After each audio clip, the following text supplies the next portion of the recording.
నేను మొన్న 2 రోజుల క్రితము ప్రెస్ మీట్ పెట్టి ఫోటోలన్నీ చూపించి ఇవన్నీ ఎమ్మెల్యే వరదరాజిరెడ్డి గారికి బదులు కొండారెడ్డి గారు ప్రభుత్వ కార్యక్రమాల్లో పాలుపంచుకుంటున్నారు. అధికారపూర్వకమైన ప్రభుత్వ కార్యక్రమాల్లో పాలుపంచుకొని రిబ్బన్ కటింగ్లు కూడా చేస్తూ ఉన్నారు. అధికారులతో సమీక్షలు జరుపుతూ ఉన్నారు. మార్కెట్ పరిశీలన చేస్తున్నారు. ఇది పూర్తిగా 100కు 1,00,00,000% రాజ్యాంగ విరుద్ధము. అంబేద్కర్ రాసిన రాజ్యాంగానికి విఘాతం కలిగించడమే, ప్రజాస్వామ్యాన్ని అపహాస్యం చేయడమే. ప్రజలు వేసిన ఓటు వరదరాజిరెడ్డి గారికి అయితే వరదరాజిరెడ్డి గారి బదులు ఆయన కుమారుడు నేను పాలన కొనసాగిస్తాను అంటే ఏ ప్రజలైతే ఓటేసినారో ఆ ఓటును అగౌరవపరచడమే అని నేను చిల్లక్కు చెప్పినట్టు చెప్పినా. 5 ఏళ్ల మన బిడలో చెప్పినట్టు చెబితే దానికి వీళ్ళు ముగ్గురు చేసినది ఏంటంటే వెనకమ్మడే నేను మాట్లాడిన మరుసటి రోజే పాత్రికేయుల సమావేశాన్ని మిమ్మల్ని పిలిచి నేను ఇట్లనే ప్రవర్తిస్తా, నేను రాజ్యాంగానికి విరుద్ధంగానే ప్రవర్తిస్తా, సీఎం రిలీఫ్ ఫండ్ చెక్కులు పంచుతా, ప్రభుత్వ కార్యక్రమాల్లో పాలు పంచుకుంటా,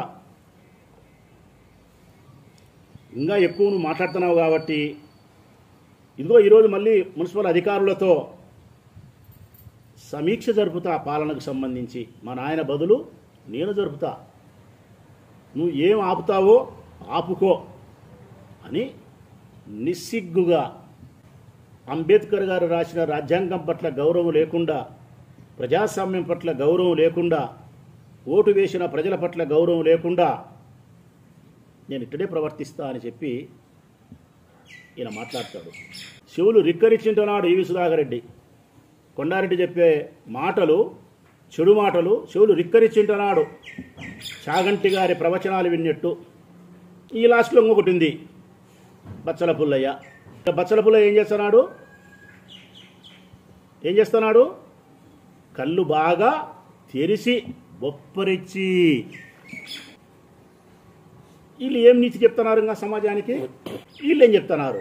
వరదరాజిరెడ్డి గారి ఫ్యామిలీకి సంబంధించిన కుటుంబ సభ్యులు మేము రాజ్యాంగ విరుద్ధంగా, ప్రజాస్వామ్యానికి విరుద్ధంగా, ఓటు వేసిన ప్రజల అభిప్రాయానికి భిన్నంగా మా ఇష్టానుసారం అంబేద్కర్ యొక్క రాజ్యాంగాన్ని తూట్లు పొడిచి ప్రజాస్వామ్యాన్ని మానభంగం చేసి ప్రభుత్వం అధికారం ఉంది కాబట్టి మా నాయన బదులే నేనే అన్నీ చేస్తా, నన్ను ఏం పీకుతారో పీక్కోండి, ఏం చేస్తారో చేసుకోండి, నేను చెడు మాట్లాడతా, ఈయన చెడు వింటాడు, ఈయన చెడు చూస్తాడు. ఇది వీళ్ళు ఇచ్చే సందేశం. ఏం ఆపుతావో ఆపుకో అని అహంకారంగా మాట్లాడినాడు కదా ప్రొద్దుటూరు నియోజకవర్గ ప్రజలారా కొండారెడ్డి. దానికి సమాధానం చెప్తా. నిన్న ఆపే అధికారము ప్రజలకుంది కొండారెడ్డి, నిన్న ఆపే అధికారం ప్రజలకుంది.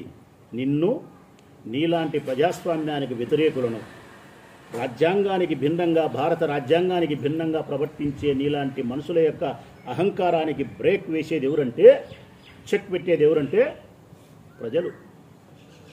మీ నాయన్ని 15 సంవత్సరాలు ఇంటికి పరిమితం చేసింది ప్రజలే. మీ నాయన్ని 30 సంవత్సరాలు అసెంబ్లీకి పంపించింది ప్రజలే. 10 సంవత్సరాలు నన్ను అసెంబ్లీకి పంపించింది ప్రజలే. 5 సంవత్సరాలు ప్రొద్దుటూరులో నన్ను కూర్చోబెట్టింది ప్రజలే. కాబట్టి ఎవరిని అసెంబ్లీకి పంపాలన్నా, ఎవరిని ప్రొద్దుటూరులో కూర్చోబెట్టాలనే అధికారం ఉండేది ప్రజలకుంది. మనల్ని ఆపాలంటే ఆపుతారు, మనల్ని రాజధానికి పంపాలంటే పంపుతారు. కాబట్టి తొక్కులవాడకు నాయనా కొండారెడ్డి, 29 వరకు ఆగు. నన్ను ఎవరు ఆపుతారు, ఏం ఆపుతావో ఆపుకోనేవు కదా. ఈ ప్రొద్దుటూరు నియోజకవర్గ ప్రజలే నిన్ను 29లో ఆపుతారు. ఆపడమే కాకుండా శాశ్వతంగా నిన్ను హైదరాబాద్కు పంపిస్తారు. శాశ్వతంగా హైదరాబాద్ పంపిస్తారు. ఎందుకంటే నీ లక్షణం అదే. 2014-19లో మీ నాయన ఓడిపోతే నువ్వు హైదరాబాద్లో ఉన్నావు. 2019-24 మా పార్టీ గెలిచి నేను ఎమ్మెల్యేగా ఉంటే పూర్తిగా ప్రొద్దుటూరు హైదరాబాద్లో ఉన్నావు. 24లో మీ పార్టీ గెలిచి మీ నాయన ఎమ్మెల్యే అయితే పూర్తిగా ప్రొద్దుటూరులో ఉంటున్నావు. అంటే దీన్ని బట్టి ఏమర్థమైంది? అధికారం ఉంటే ప్రొద్దుటూరు, అధికారం లేకపోతే హైదరాబాద్. ఇది నీ సామర్థ్యం. ఇప్పుడు అధికారం ఉందని చెప్పి నువ్వేదో పెద్ద గంభీరంగా ఏం ఆపితే ఆపుకో అంటే 29 తర్వాత వచ్చి ఇటువంటి మాటలే మాట్లాడు. నేను ప్రజాస్వామ్యానికి విరుద్ధంగా ప్రవర్తిస్తా, రాజ్యాంగానికి విరుద్ధంగా నేను నా ఇష్టం వచ్చినట్టు చేస్తా, ఏం పీకుతావో పీక్కు అని చెప్పి 29లో మాట్లాడు. మా ప్రభుత్వం వచ్చినప్పుడు అప్పుడు మాట్లాడవు కదా, అప్పుడు నువ్వు హైదరాబాద్లో అంటావు. కానీ మేము 2014 కంటే ముందు ఏమీ కానప్పుడు కూడా మీ నాయనతో కొట్లాడింది రాచమల్లు ప్రసాద్ రెడ్డి సామాన్యమైన కౌన్సిలర్గా ప్రొద్దుటూరు నుంచే. ఆనాటి నుంచి ఈనాటి వరకు 2014లో ప్రభుత్వం లేకుండా ఎమ్మెల్యేగా ఉన్నప్పుడు ప్రొద్దుటూరులోనే ఉన్నా, 2019 నుంచి 24 ప్రభుత్వం అధికారం ఉన్నప్పుడు ప్రొద్దుటూరులోనే ఉన్నా, 2024-29 ఎమ్మెల్యే పదవి లేక ప్రభుత్వం లేకపోయినా ప్రొద్దుటూరులోనే ఉంటా. మా తొలి ఊరు నాది ప్రొద్దుటూరే, నా చివరి ఊరు ప్రొద్దుటూరే. మేము సచ్చినా బతికినా ఇన్నే ఉంటాం, గెలిచినా ఓడినా ఇన్నే ఉంటాం, డబ్బులు వచ్చినా అప్పులైనా ఇన్నే ఉంటాం. కార్యకర్తలకు ప్రజలకు అందుబాటులో ఉంటాం. నీలాగా హైదరాబాదు ప్రొద్దుటూరు కాదు కొండారెడ్డి. ఇంకొక మాట కూడా, సీఎం రిలీఫ్ ఫండ్ చెక్కులు లేట్ అవుతుంది కాబట్టి పంచుతానని చెప్పి నేను ప్రజలకు లేట్ చేయమని చెప్పలే, మీ నాయనతో పంచి అంటున్నా. నేను ప్రజలకు ఎందుకు లేట్ చేస్తారు? మీ నాయనతో పంచి. మీ నాయన అసెంబ్లీకి పోయినాడు అంటున్నావు, నువ్వు పంచింది ఆదివారం అసెంబ్లీందే, శనివారం ఆదివారం అసెంబ్లీ సెలవు. మరి మీ నాయన ఉంటాడు కదా, మీ నాయనతో పంచి. ప్రజలకు ఆలస్యం చేయాలని కాదు నా ఉద్దేశం, ప్రజలకు అందుబాటులో ఉండాలా మీ నాయన అంటనా, ప్రజలకు సేవ చేయాలా మీ నాయన అంటనా. అధికారపూర్వకమైన ప్రభుత్వ కార్యక్రమాలను మీ నాయన ద్వారా చేయమని ప్రజలు ఓటేసినారు.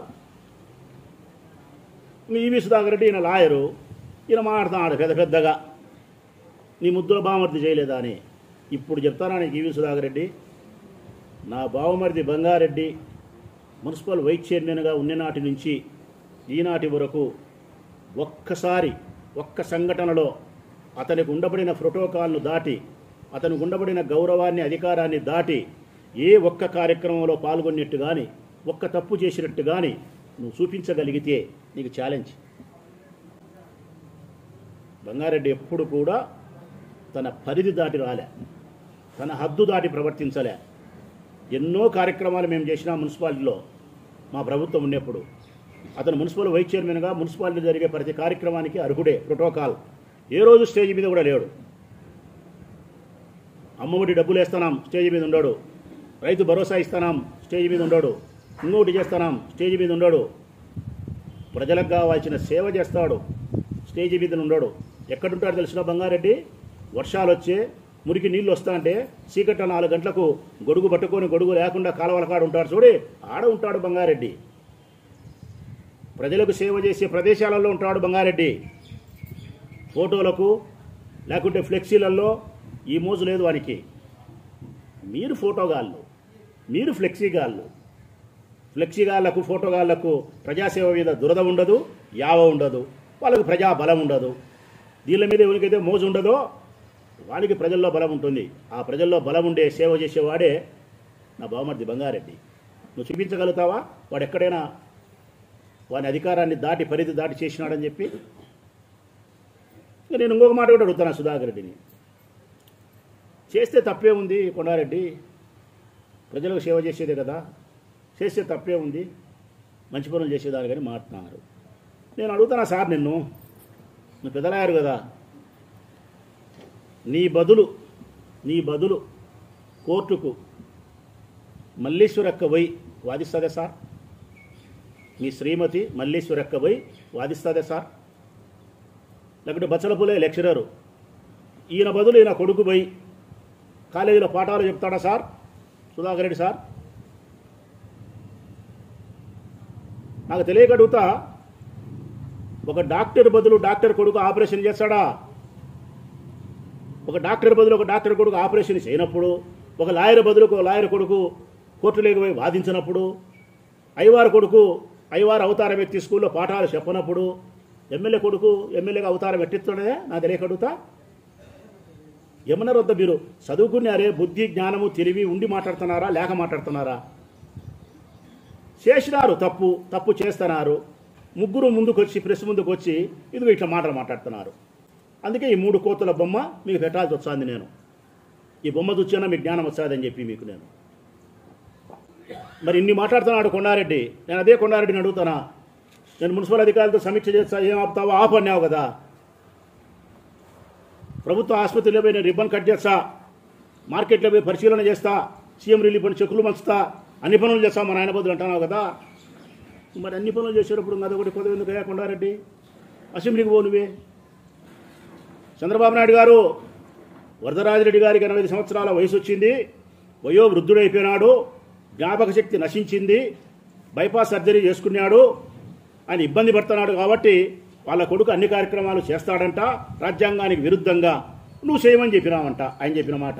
మా సీఎం చెప్పినాడు మాది పొలిటికల్ గవర్నెన్స్ కాబట్టి మేము ఖచ్చితంగా మా వాళ్ళు చేస్తారని చెప్పినాడు మా సీఎం అని నీ మీద చెప్తున్నాడు. మరి నీ మీద చెప్పినప్పుడు ఈ రాష్ట్ర ముఖ్యమంత్రిగా మరి ఆయన వాళ్ళ నాయన వయో వృద్ధుడు కాబట్టి కొండారెడ్డిని అసెంబ్లీకి పిలిపించుకోండి, అసెంబ్లీలో కూర్చోబెట్టండి. కూర్చోబెట్టగలుగుతారా కొండారెడ్డి? మరి అసెంబ్లీలో కూర్చోబెట్టలేనప్పుడు ఇక్కడ మున్సిపల్ ఆఫీసులో మున్సిపల్ కమిషనర్ ఎట్లా కూర్చోబెడతాడు? గవర్నమెంట్ హాస్పిటల్లో డాక్టర్ ఎట్లా కూర్చోబెడతాడు? వాడు కూర్చోబెట్టలేదు అంటే భారత రాజ్యాంగాన్ని ఆడ అమలు పరుస్తున్నారు. ఇక్కడ కూర్చోబెడుతున్నారు అంటే భారత రాజ్యాంగాన్ని తుంగలో దొక్కుతున్నారు. వీళ్ళకు ఒళ్ళులో భయం లేదు, మున్సిపల్ కమిషనర్కు ఒళ్ళులో భయం లేదు. గాడి తప్పినాడు, వీళ్ళనెట్లా అదుపు చేసేది? నిన్నంటే ప్రజలు అదుపు చేస్తారు 29లో, వీళ్ళనెట్లా? రాజ్యాంగానికి విరుద్ధంగా ప్రవర్తించినటువంటి ప్రతి రాజకీయ నాయకుణ్ణి మందలించేది, దండించేది, శిక్షించేది ప్రజలు. ఏ అధికారులైతే రాజ్యాంగానికి విరుద్ధంగా బార్ల తలుపులు తెరిచి నీలాంటి వ్యక్తులకు స్వాగతం పలుకుతారో, ప్రజాస్వామ్యాన్ని అపహాస్యం చేస్తారో, ఇట్లాంటి అధికారులను దండించడానికి, మందలించడానికి, శిక్షించడానికి వైఎస్ఆర్ కాంగ్రెస్ పార్టీ జెండా ఉంటుంది 29లో. నిన్ను ప్రజలు మందలిస్తారు, ఈ మున్సిపల్ కమిషన్ లాంటి వ్యక్తులను వైఎస్ఆర్ కాంగ్రెస్ పార్టీ జెండా శిక్షిస్తుంది. ఇప్పుడు మాట ఇస్తానా నేను మీకు, ఈ మున్సిపల్ కమిషన్ను జైలుకు పంపకపోతే, ఇప్పుడు మాట ఇస్తానా మళ్ళా, ఈ మున్సిపల్ కమిషన్ను జైలుకు పంపకపోతే మూడోసారి చెప్తానా, మాట ఇస్తానా మీకు, 29లో ఈ మున్సిపల్ కమిషన్ను జైలుకు పంపకపోతే రాజకీయ జీవితం నుంచి పూర్తిగా నిష్క్రమిస్తా.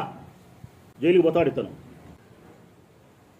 నిన్నలేమన్నా చెప్తే మళ్ళా నువ్వు వరదరాజిరెడ్డి కొడుకు పిలిచే ఎమ్మెల్యే కార్యాలయానికి పోతావా? నువ్వు ఎమ్మెల్యే కార్యాలయానికి నువ్వు పోవచ్చు, ఎమ్మెల్యే గారు ఉన్నప్పుడు.